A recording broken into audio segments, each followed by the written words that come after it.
Hi guys, welcome back to Sin City Living. Jason here bringing you today's video. And like I mentioned in the last video I shot, I've been down sick for a little while, but I've gotten zero emails from anybody. None, zero, nothing as far as what you guys might want to see or any questions you guys might have, much less any strategies or anything like that to show you. So what I'm going to film today is, this one might be a little bit shorter too. I want to answer a question that was actually asked by a dealer I know, to some of the floors. Now, this dealer's been dealing now for a few years, and has been dealing craps, been dealing dice for over a year. They asked what the number one most important thing is for a craps dealer, especially a new craps dealer, because while this person's been dealing for a few years, their skill set is at approximately the level of someone that's been dealing for a week or two, as far as craps go. And the answer they got, and they went around and they asked a whole bunch of different people. They got the exact same answer every single time. What is the most important thing for a craps dealer, especially a new craps dealer? Hands. Your hands. Your hands is the most important thing. The most important thing. And whether or not you have, I won't say good hands, just decent hands, dice dealer hands, is kind of a testament to the rest of the skill level as well. When I see a dealer that's been dealing for a little while that does not have any hands whatsoever, cannot drop cut, does not size in, does not know how to pick. When I see that, they've been dealing for, hell, even a month. When they've been dealing even a month, any floor that sees that, in their head, they instantly dismiss this dealer as not only as a dice dealer, but as someone that even has the potential to be a dice dealer, because not having those hands speaks to that person's level of discipline and how much work and whether or not they're willing to put in the work, and whether or not they want to get better and are willing to. And the reason I say that is because all the three most important things that really showcase your hands, those are all things that, one, you should learn in your dealing school. Two, you were told during your dealing school that you need to practice every night, and not even practice a lot. Practice 10 or 15 minutes every single night. You're going to have it down. And three, they don't take long to learn. In fact, if someone starts dealing and they do not have hands, they will be told you need to work on your hands, and they will be given advice by dealers and by floors on how to work on their hands, what things they can do, how to practice. But the biggest thing is if they try, whether or not they try, because in one shift, one full shift, 1 8-hour shift, don't even have to be working at home, while you're getting paid to work, you can start learning it and actually get fairly okay with it. You can get fairly okay with it. So, and I'm going to give you guys a couple of examples. So the first thing, obviously, is sizing in. And when we see someone that is unable to size in, right? They cannot size in. That right there to pretty much any floor, and most dealers, they immediately look at that person and consider them lazy, because that's the first skill you're taught. And when you learn blackjack, before you're even allowed to touch the dice table, you were taught to size in. Then, of course, it's reiterated through a couple weeks of blackjack training, a few months of craps training.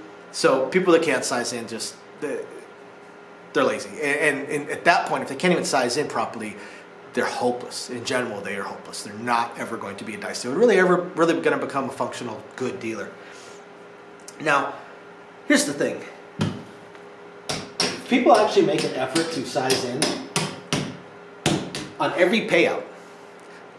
By the end of their shift, not even the end of their shift, within an hour or two, they'll be able to size in without even thinking about it. They just have to make that effort during their shift while you're already being paid to work. Now, what about picking? I'm going to bring this out so you guys can see. Okay? So, if we have something basic like a $21 payout, right? Dealers should be able to just grab $21, bring it out to the come. What you'll see newer dealers do, or lazy bad dealers that have been dealing for a little while, is they'll grab the chips and they'll turn their hands sideways and look at them. I did not have to do that to know that I had the $21, right? Every so often, you miss pick. You can usually figure it out within a second or two, and sometimes you'll glance down, but you'll see these dealers will do this every single time. The reason being, they can't pick, and they're not trying to. I promise you, they were told dozens of times, don't turn your hand sideways. Dozens and dozens of times. And we told them, if you turn your hand sideways, your eyes override your sense of touch, and your fingers will never learn how to pick and how to feel it. So stop looking you'll notice when you cut it out. If I grab something wrong, okay, let's say I want to pay I don't know, $28, right? Let's say I want to pay $28 and I grab $23, right? When I put it out there, I'll see it. I'll put it out there and I'll see it and I'll be like, crap. And then I'll grab the extra one. But my fingers will remember that feeling. And the next time, maybe not the next time, but eventually when I need that 28, I'm going to be able to just insta-pick it. This, again, is something that you were told to practice at home for about 5 to 10 minutes at a time during your dealing school. But, again, something that the most basic effort put into it, during your shift, while you're being paid, while you're working, while you're already on the table, and you're going to have it down by the end of your shift, halfway through your shift. Within a week or two, you'll be a master of it. Within a few days, within a few shifts, you'll be functional at it. You'll be good at it. You'll be good at it. Within about 4 hours, you'll be functional at it. Okay, basic skill that, again, when we see it, and when we see a lack of it, we know that the players the dealers they're just lazy. There's no other answer to that. Now the final one is the hardest one, and that's drop cutting.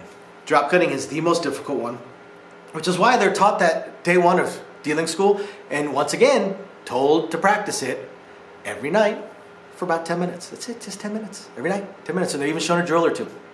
I used to show them a couple of drills. 10 minutes a night. You're gonna go through dice school for anywhere between 1 to 3 months, depending. So 10 minutes a night. Practice it while you're at the school. The best students were the ones that I saw while they were standing around. They're just drop cutting. They're standing around talking to each other, or waiting on a drill to be checked or something along those lines. They're just drop cutting. Or they're while they're watching, they have a stack of checks, and just while they're watching something, they're just drop cutting. Drop cut. Once again, this is something that if you can't do it by the time you start dealing, if you make an effort, again, during your shift, by the end of your shift, you'll probably be at a 70% accuracy when it comes to drop cutting. If you're still doing this, the peel-off method every single time, one, you're being made fun of. Once you've been dealing for a little while, you'll be made fun of overtly. But at first, you're being made fun of kind of behind your back, because they're hoping that they can teach you and that you will learn. After a little while, after a few weeks of still doing the peel-off method, despite a lot of people telling you work on your hands and drop cutting, then they'll start making fun of you a little bit more overtly. Just same thing when you see relax the fingers. Just relax the fingers to let the chips drop. Same thing, gonna get made fun of a little bit. Actually, getting made fun of a lot. But again, work on it during the shift. And same thing, because we'll tell them every single time, whatever you do not turn your hand sideways. And what do you see? Turn their hand sideways. You'll see them do this, and then that, and then go to put the check down. And they do that, they make a big production out of it, like they're trying to show us, hey look, I'm practicing my drop cutting. No, you're not. You're practicing your ability to look at chips and separate them out with your fingers. That's not drop cutting. Drop cutting is by feel, which you have to practice. But again, you do it during your shift, and by the end of your shift, you're going to have a fairly high percentage of success rate. So again, these three very basic things that all come down to hands, which is the most important part of dealing, is something that can be learned, practiced easily. That's the thing, easily. So when we see people that have been dealing for a while that can't do any of this stuff or don't do any of this stuff, we know it's by choice. And it says a lot about them as a dealer.